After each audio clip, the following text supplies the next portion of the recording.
It's gonna sound intense, but I don't mean it to be so intense. I think you gotta be able to look yourself in the mirror.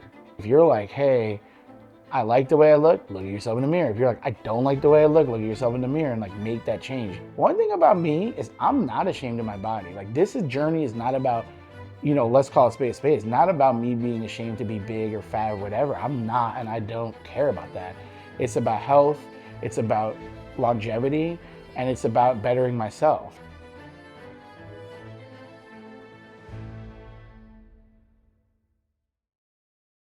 "105 and 25 is my program for the year. So basically it is 100 pounds lost from when I started, really when I think I launched my program, which is on January 27th, 2025. And then I want to shave 5 hours off my previous Honolulu Marathon finish time. And so as part of 105 and 25, as a subset, I have something called the Jobs Never Finished Tour, which is just a way to hold myself accountable all year. I can't control what I eat. I can't control how much I stay on track all year round instead of just in training season.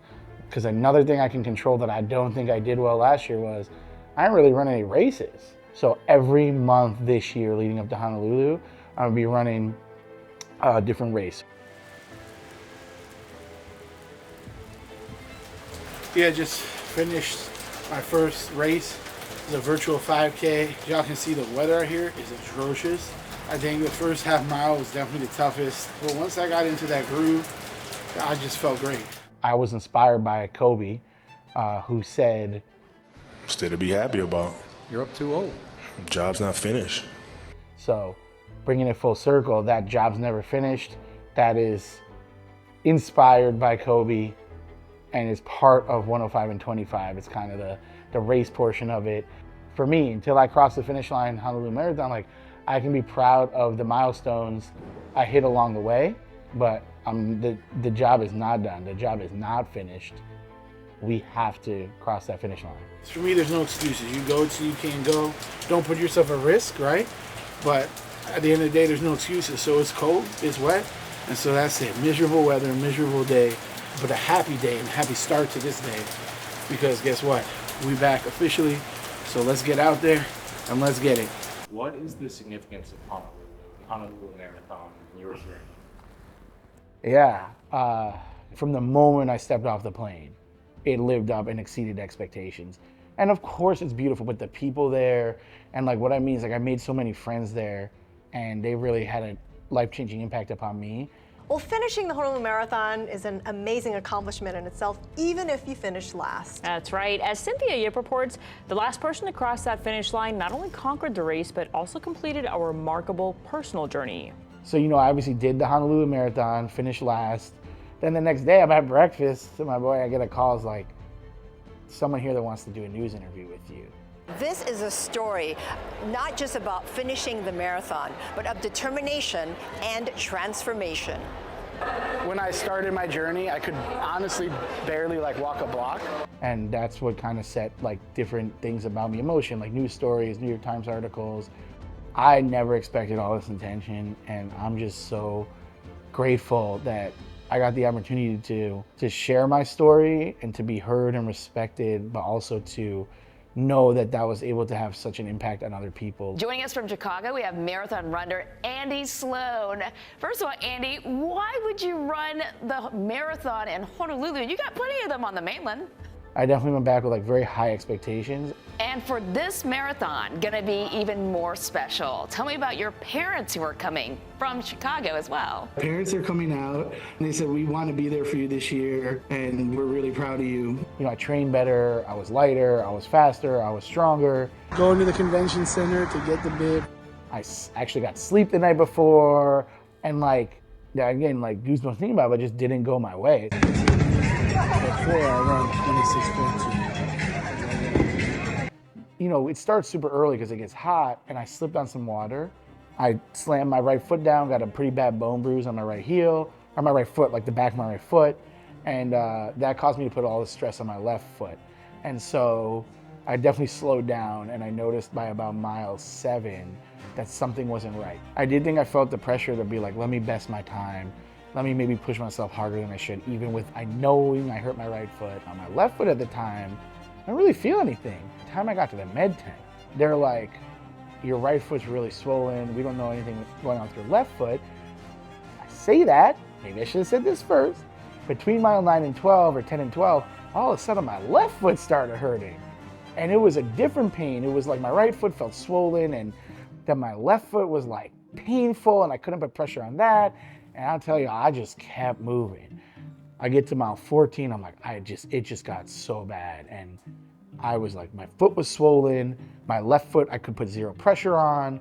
The course marshal that I met last year, this guy is like amazing, brought me like G0. He's like, hey dude, like I saw you last year. You don't look good. He's like, are you good? I'm like, I think I'm done. At that moment, I called my parents. I'm like, I can't do it. And I love you, Mom. My mom was like, you can do it. We're going to bring you all this stuff. I walk like 3 steps. My mom's like, you're done. Because she apparently, as soon as I took a step, my eyes closed. I don't remember that. That's how much pain I was in. And it was like one of the toughest moments, just to put in all the effort. And it's like, everyone knows you're doing it. Like, I looked at my phone and it was just like, you're killing it, you're crushing it. Oh no, what happened? It's kind of getting home and processing. You know, I'm proud of the training. I'm proud of where I'm at. It just wasn't my day today. It was just devastating. And like, you know, it was just one of the worst afternoons of my life. That doesn't mean I won't be back. You'll be hearing from me soon. Because like Kobe said, job's not finished. Until the job's finished, we'll be outside. Felt like, honestly, in that moment, I was like, just embarrassed. I know that shouldn't be how I was feeling, but it definitely was. And I think I was embarrassed because like, I know I got a ton of support, but I think there are people that are like, well, can you do it? Whatever. And I just felt like I let everyone down. And the first night was pretty rough because I was like sitting there having a drink, beautiful sunset. And I'm just like, could I have done more? By the end of the day, I had to live with the fact that I didn't. So congratulations to all the runners that crossed the finish line today. Y'all inspire me and will continue to inspire me. But just wanted to give y'all an update if you're tracking me or wondering and seeing like it's all out of whack and making the call to call it was incredibly tough. I know everyone's like, it wasn't your fault, but I ask you, if you're an athlete, anybody out there that's an athlete or that is motivated to do anything, if you fail on your biggest stage and it's not your fault, do you really believe it's not your fault? And so for me, if it were to happen again, I'd just go right back at it again. I just finished my second race as part of the Jobs Never Finished tour. I think for me, you know, this is an emotional journey, right? Because yesterday I wasn't like feeling the greatest mentally. I had a lot of stuff. I felt like I was working hard on a lot of things in my life, right? I felt like I was working hard with my nutrition and wasn't seeing the results I wanted. Well, today I woke up, I weighed in, and I dropped a ton of weight. I'm not gonna stop till I achieve my goals. So if it happens again, I'll sit there and I'll cry and I'll just pick myself up again. And what can I do even better? Maybe I need to be even lighter, but I'm not gonna quit. It's like there's no quitting. Because for me, it's a failure, and a failure is a failure, whether the injury or not. If I don't believe I did every single thing that I could possibly do to succeed, then I'm just gonna keep going. So we're out here in Aurora, Illinois. We're here for the Time to Patty 5K, which is, there's also a 10K and a half going on today. For me, it's my first course run since the marathon, since I got injured. So just wanted to ease into it with a 5K.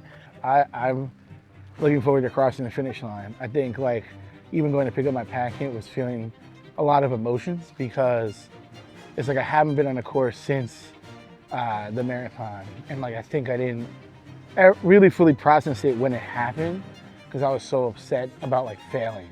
And now being here, these vibes, like racing vibes, you feel it. Like I'm getting like goosebumps, hyped up, emotional, just like kind of talking about this.